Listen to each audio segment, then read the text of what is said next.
What up, friends? We are here at Play Dead Studios, and I'm really happy to be back. Been away a little bit for about a week. We were in Chicago shooting with Polly.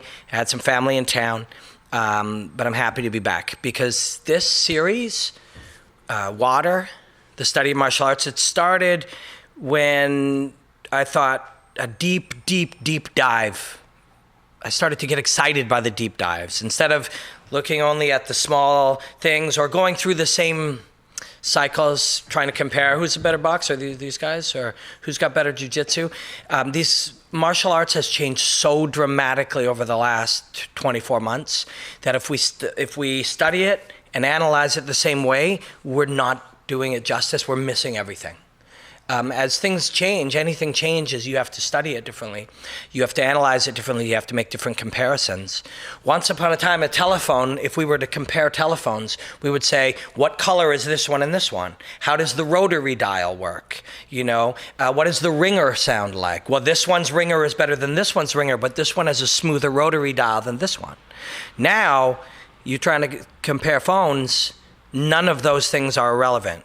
If people were still trying to make the comparisons of which one, they're different. They do different things. They must be studied differently. And that's what this series is about. It's a gift to be able to, for large portions of my life, just study fighting. It's also been a real pleasure over the last 6 months as a fairly successful freelancer, where I get to spend large chunks of my time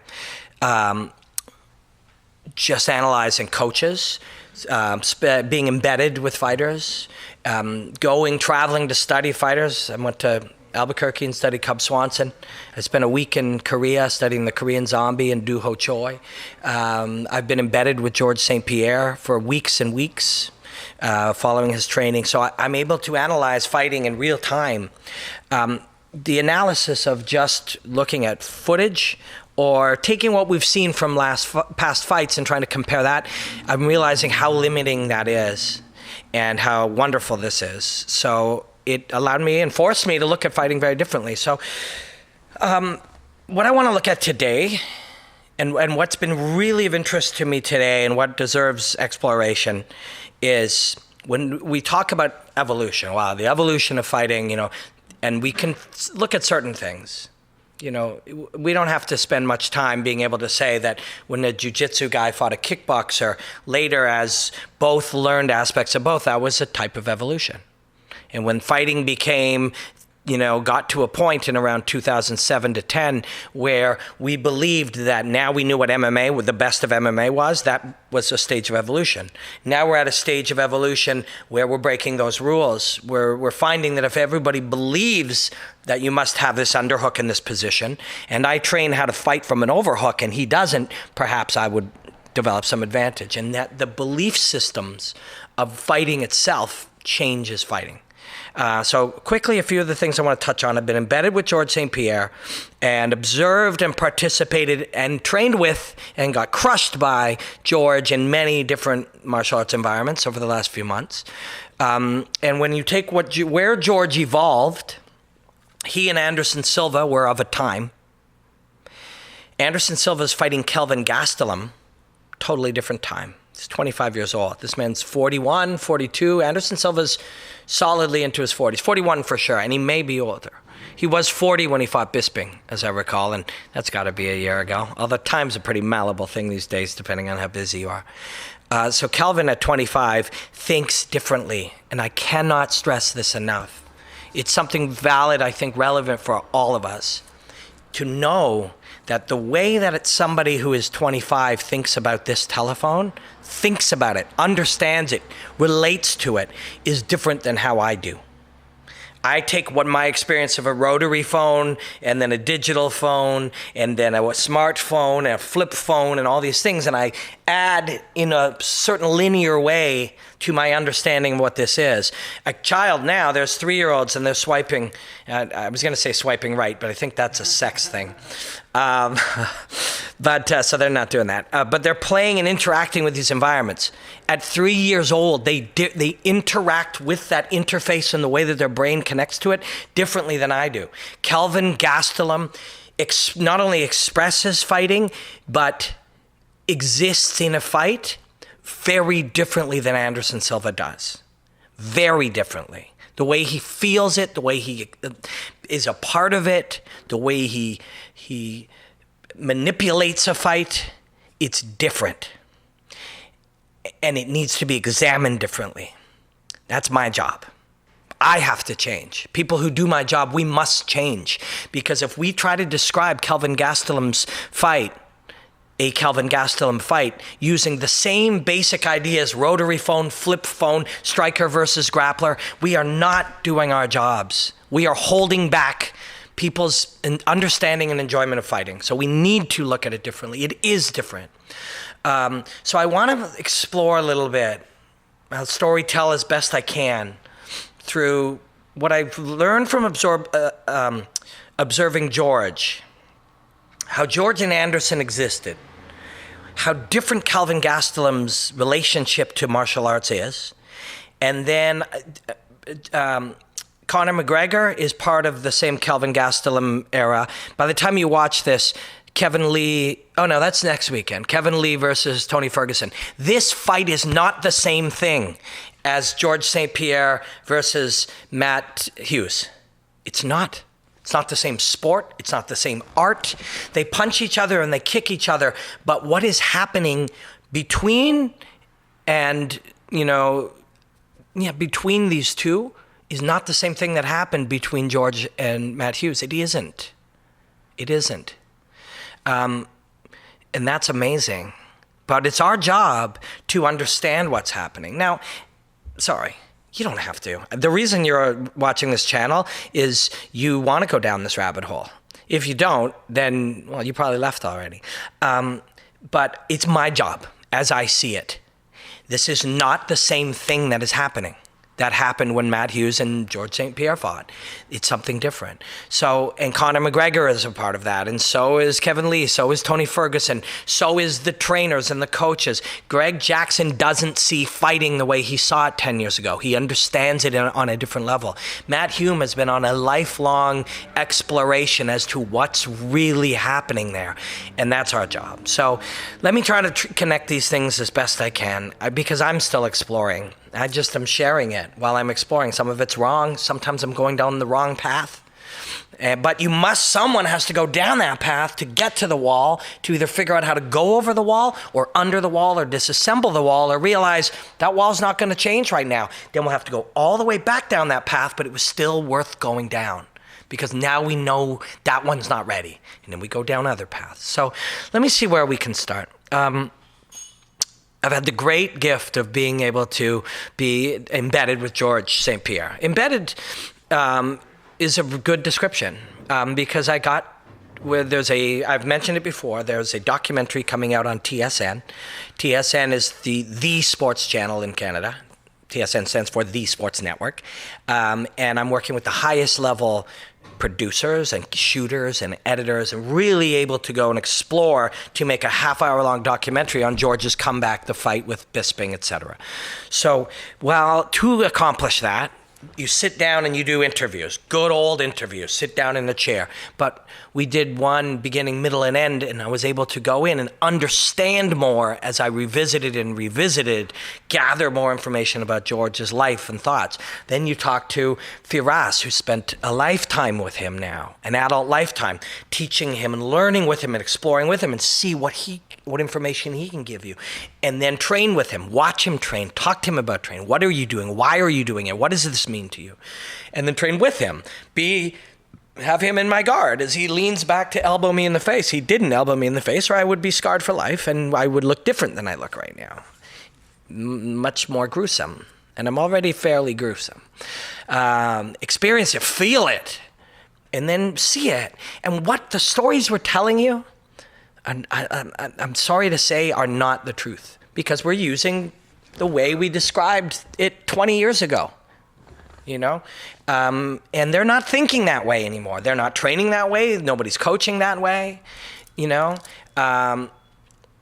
I'm very happy and proud, and I'm going to do it more. Time is an issue, travel and money is an issue, but I'm going to keep going into the rooms to explore the reality. People will say, hey, I've talked to, fighters and coaches for years. You got to talk to them now. They're different. They are different. They're thinking different. They're planning differently. So George has existed in all of these eras, and it's fascinating to watch, because what I started to really get to was, what's the nugget here? Because when you look at any great, it's like, well, he trains harder than everyone else. Really? Because that guy might train a little harder. Or if that's the answer, all that has to happen is I make that guy train harder. It's like, well, he's bigger or stronger. Well, then all we have to do with this guy is make him bigger or stronger. Or he's faster. All of these things can be done. And it's never, once you get to the highest level of expression of a skill, the best storyteller or the best karateka or the best doctor, it's not that anymore. And even if it is that, how did they get there? Not what is it that makes him so great. George is the best striker, grappler, kickboxer. George works the hardest. He's the strongest. He's the best athlete. He's the most well-rounded.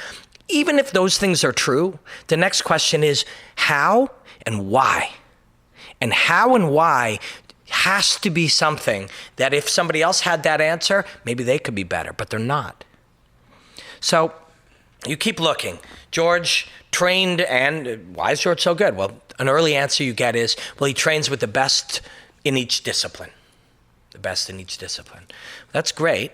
Other people do that too. It has to be something else, and it's usually how they think. Not usually. It's almost 100%, very close to 100% of the time how they think. And that would be true for Tiger Woods. That would be true for any of the greats of anything. Michael Jordan, it doesn't matter. It's how they think, with something they do differently. And here's the nugget. Here's the root of what has made George St-Pierre great. And this is as we try to examine how the game changes and the perspective and the perception of a Kelvin Gastellum or a Conor Mcgregor has changed. We try to figure out, is there something that made George special that he can carry through to this period and can allow him to change with it? Because I used a rotary phone when I was a kid, and I'm broadcasting live on Periscope right now, and I'm 48 years old. So you can do it.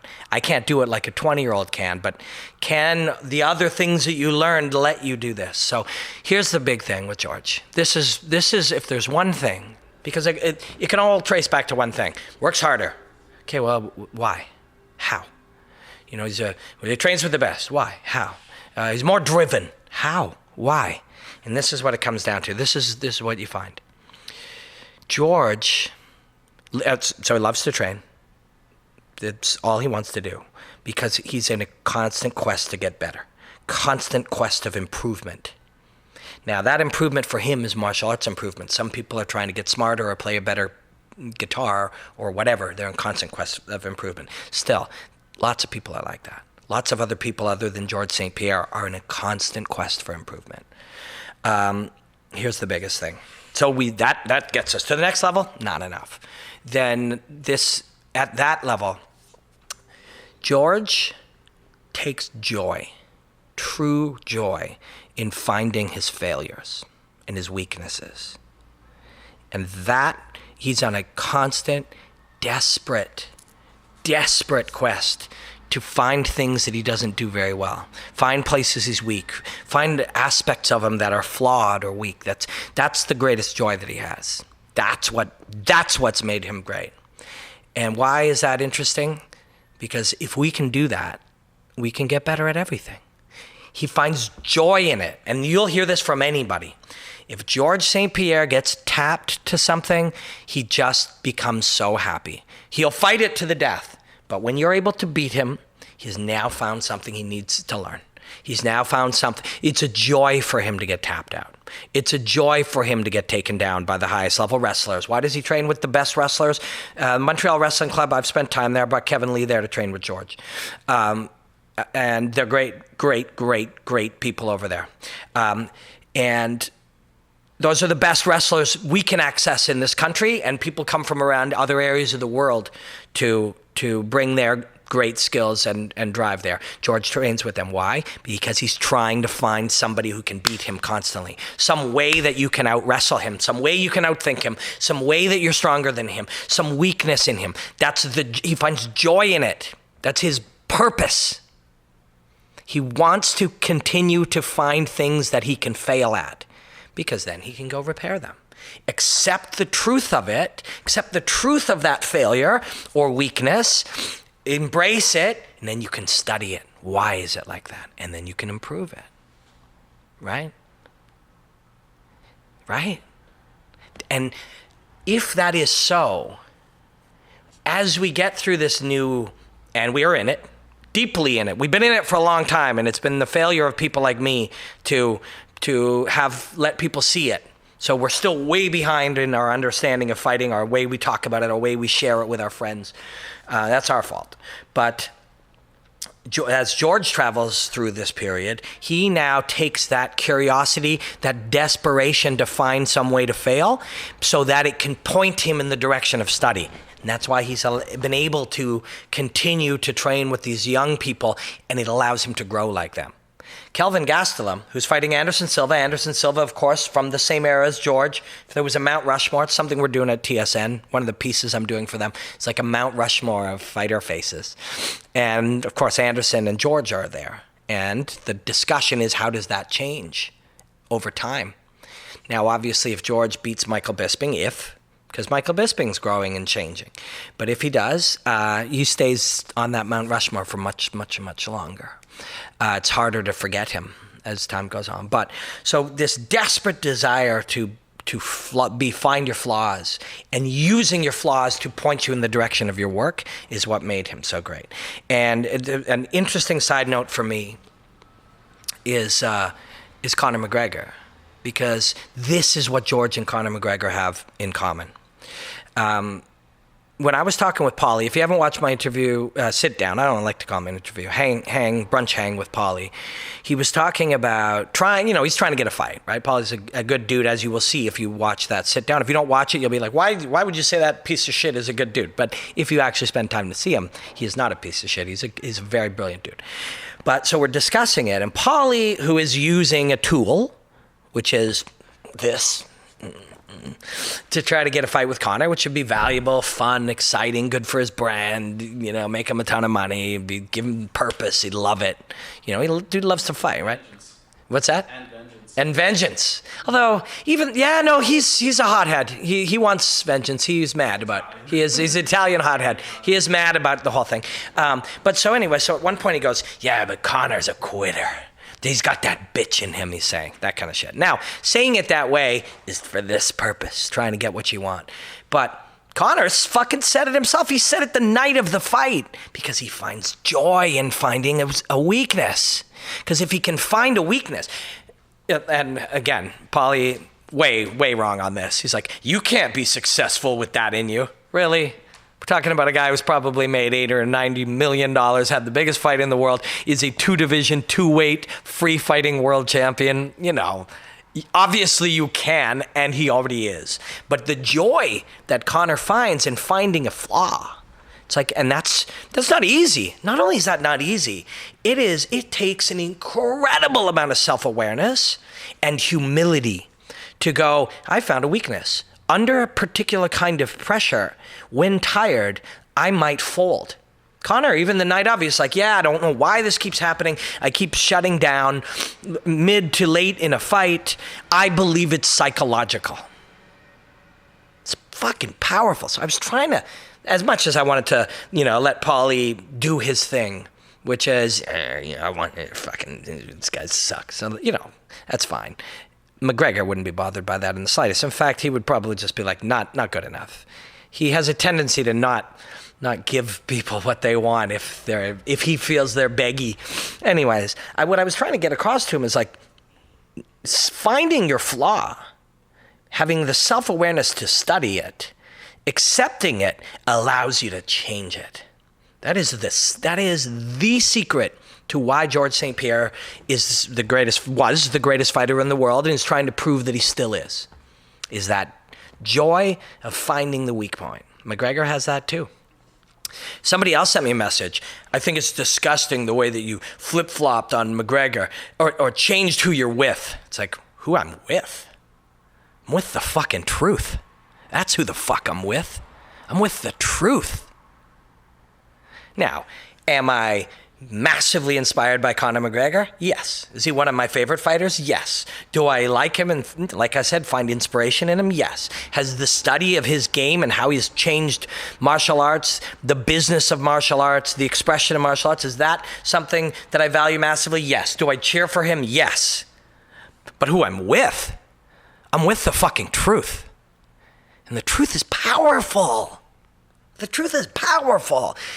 If you can say, when pushed to the limit and fatigued and under a lot of pressure, sometimes there's a chance I might fold, deny that, and next time you're back, it happens again. Admit that, and suddenly go, wait a second, I'm one of the great, richest, most successful, and best fighters on planet Earth, and I have this flaw that I can repair?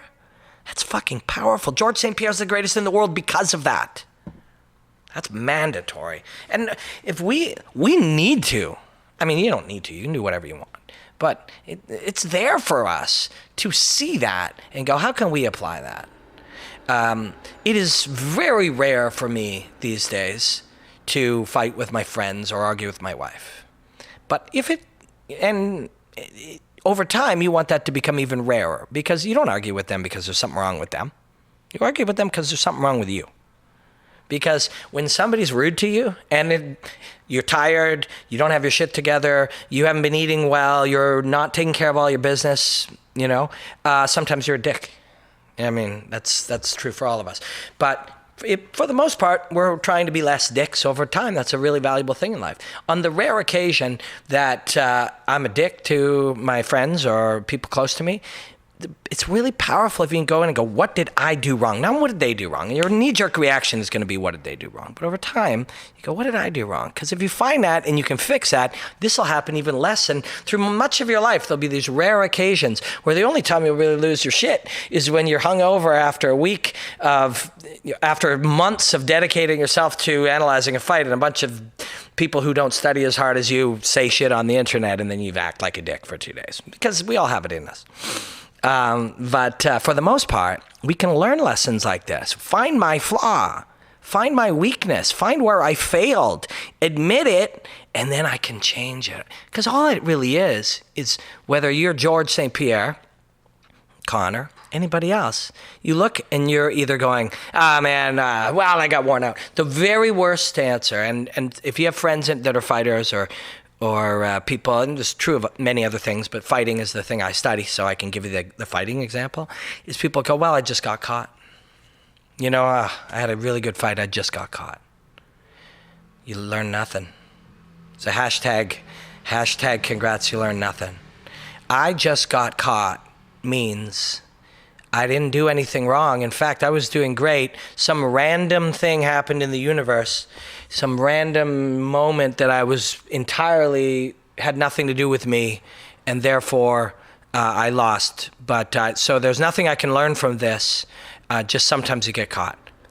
Least valuable possible way to look at something. Most valuable possible way is I got caught. What did I do different? What could I have done? Where is this at my failing? Was my concentration at the level it could be? Oh, could it be better? Could it be better? As I fatigue, do I weaken? I do.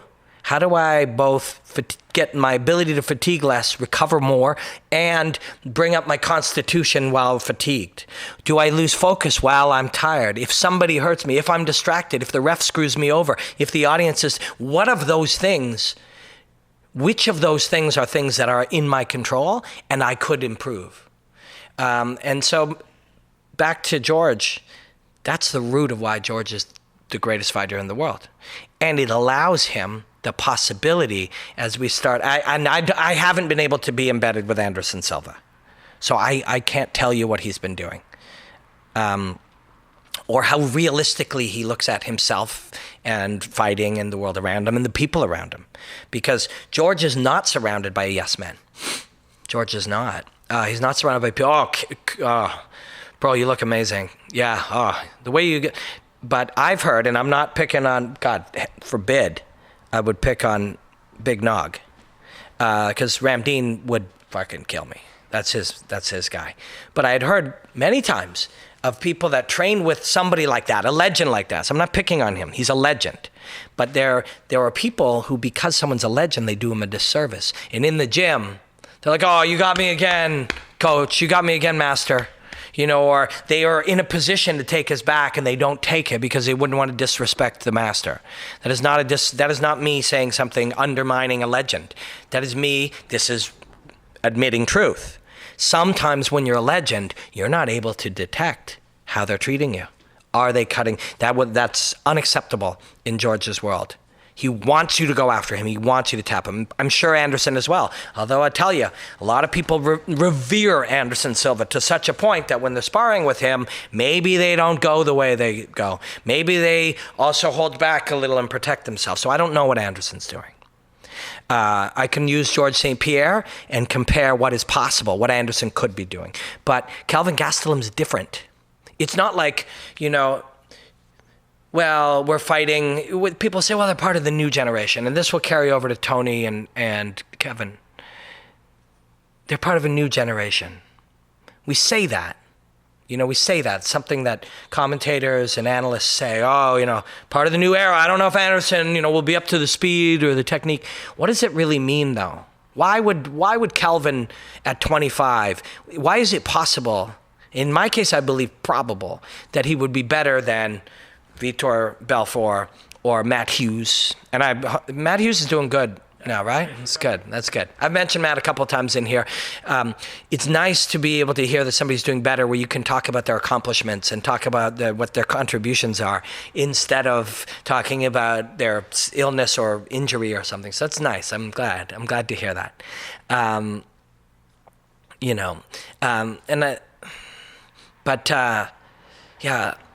Kelvin isn't faster. Actually, he probably is faster, but he isn't just faster, or he's not just has better hands. What does that mean? They see it different. They see the game different. Their vision is different. When he's playing in chaos, he's doing it in a way. Anderson Silva did that in his life.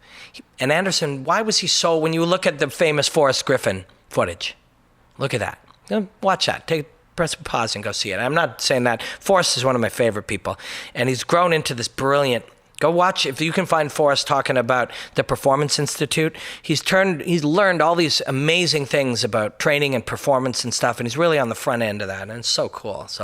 And Forrest talks about it. It was real. That happened that night. Forrest Griffin was playing checkers and Anderson Silva was playing high-speed chess, right?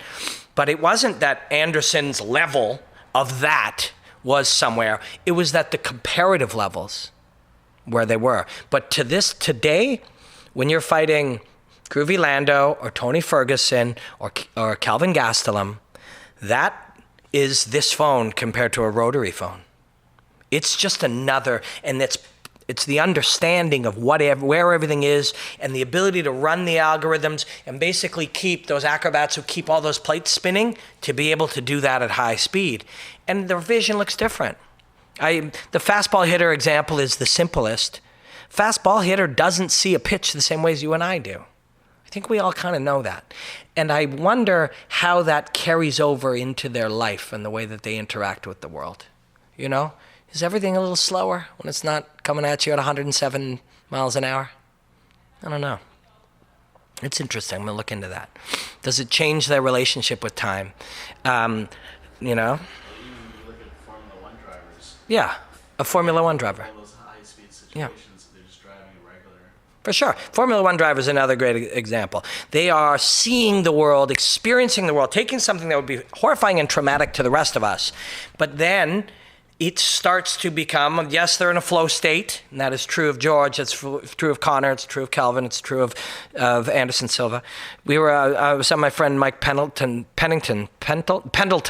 It's a radio and YouTube show down in Chicago. And I was talking to those guys about how the idea, something we don't talk about enough because it's not really, this should be known by everybody all the time that it is not a remarkable thing to say, is that these fights take place in a mental and physiological state that must be maintained the entire time.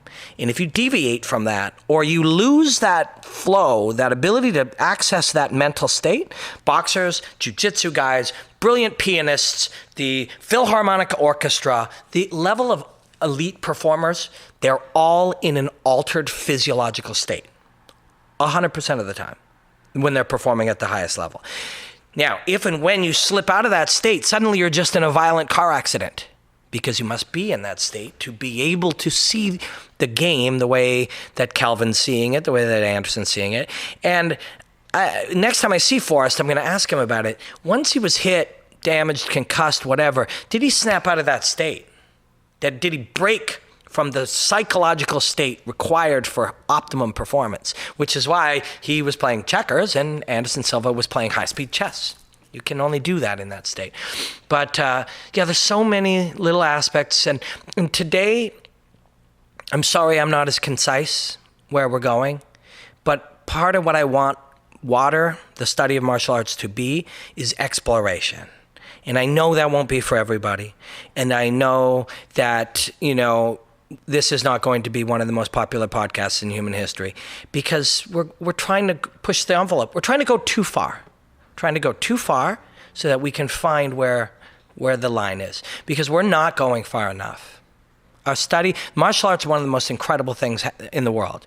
And I see, to my dismay, I feel it. It's just a little less, and I know we just came off Mcgregor versus Mayweather that had not only a high level of attempt of combining concepts, martial arts concepts, but it also had shit talking, and it had the two most famous people in the world, and it had drama, and it had a car accident quality to it, and it had debate and controversy and love and hate, and it had everything. But as we go into these weekends, my friends aren't calling me to talk about fights. People aren't stopping me on the street. I know they're not going to the same level as when they're like, dude, Mayweather or McGregor. But I'm feeling this blurring. I'm also feeling that, to a lot of people, it's just two other guys. They're going to walk down and they're going to get some stuff on, and they're going to hug their coach, and then they're going to go in and they're going to say, we're going to describe him a lot of the same way, and we're going to go through the formula over and over again. And I don't think that's okay. This is too special. This is too important. Fighting is too important. Martial arts is too important for this. So it needs this kind of exploration. And there's not a lot of people wanting to put themselves out to do it. I don't blame them. It's not going to be the biggest reward. This ain't going to get us the 100 million hits. Can't monetize off experimentation. Yeah. How do you monetize experimentation? People, what they feel like they can talk about right now, Yep. is reach a level where they can monetize. Yeah. And anything new is too risky. Yeah, new is hard. And I'm not fucking inventing anything. I'm not rewriting anything. But I'm watching how they're doing it. I'm watching in the gym and to the coach and with the fighter around them. I'm seeing the reality of what's happening. And that story isn't being brought to you. And that's not fair. You deserve to know what's really happening here. This thing's too special. But even so, when you do it all the same and we show it the way we're comfortable with, when I have I watched fights with some 8 or 10 big fight fans. All of them talked exactly the same way that the Fox desk talks and the commentators talk. Now, all of them. Oh man, there's a nice jab in there. Oh, great takedown defense. And that's fine. That's real. That's what we've done. But by the time there was a time where the ideas that were being brought in baseball or a dog show analysis or fighting or talking about politics or whatever, there was a time that was on the front end trying to innovate something and bring it to you, and the audience would be like, I get some of that, I don't get some of it, maybe there's some debate about it, maybe we're engaged, maybe we hate the commentator, whatever. Now the audience knows as much as they're hearing, and where somebody or something in the system is stopping us from going further. I want to, when I watch something or see something or hear some debate, I want to learn something I don't know. I want to learn something new. And I hope that other people do. And they can learn it if we explore it deeply enough. We explore the brain, we explore neuroplasticity, we explore the reality of what's happening. We've made it so compartmentalized. I talked a bit with Paulie about this in that interview too. You know, we say this guy's got great power and this guy's got great chin. And if we teach that, people start with that untruth and they build their knowledge onto there. Power is not something you have. Power is something you create. How do you create it and why do you create it? And how do you train that? And how do you use that? And how are we in a state to have it? And why can't you have it other times? There's so much more to it. And we're limited by sound bites because television has taught us to use that. The internet lets us not use sound bites. One of the beautiful things, it's going to swing that pendulum back the other way. When you watch fucking Joe Rogan get high for 3.5 hours and talk to some psychotherapist or something, this is not sound bites. And it's been people like that that have pioneered our freedom to be able to explore ideas. That's what we're doing here. That's its purpose. So I'm going to keep exploring, and there'll be times like this that are very explorative. What makes George so great? How does Conor have that to him? There's a new generation. They think differently. How and why do they think differently? What is that like when you see it? Tony versus Kevin. I mean, Kevin's 25, and he came up studying fighting in a different context with a different meaning. Tony's only 33, and he had an incredibly open, explorative mind. You know, when you saw Tony fight RDA, Tony was the newer one. Tony was the different one. The things RDA was taught that you could do and couldn't do were not true against Tony Ferguson. All of that's changing. So we're going to keep exploring these ideas. I'm going to Russia next week. Mark will put up an Ask Robin Black over the next few days. We're going to, no, you won't see it yet, but within a couple of days, Tony versus Kevin Lee, and Verdum versus the Black Beast. And we'll take one more look at Demetrius before that fight as well. So we'll try to get... Yeah, we'll start rolling those out on Monday. So if it is Monday, maybe those are out now.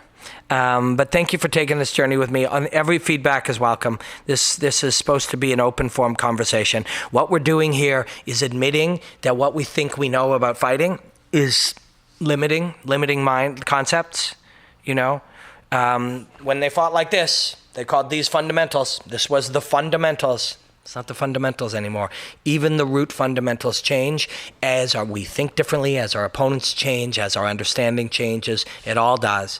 And we are not, on this channel and the work Mark and I and anybody, Mark Andre and the boys, anybody close to us, Aaron, anyone that we're bringing in and working with as part of our team, Dr. David Klonsky, David Mullins, Tracy Trudeau, any of our crew, we're not thinking that this is a static martial art. We are knowing that it is a constantly changing martial art. We're going to change how we examine it. And that's what this series is hoping to be. At its best, that's what I hope it'll be. So all feedback is welcome, and I appreciate you big time. Black out.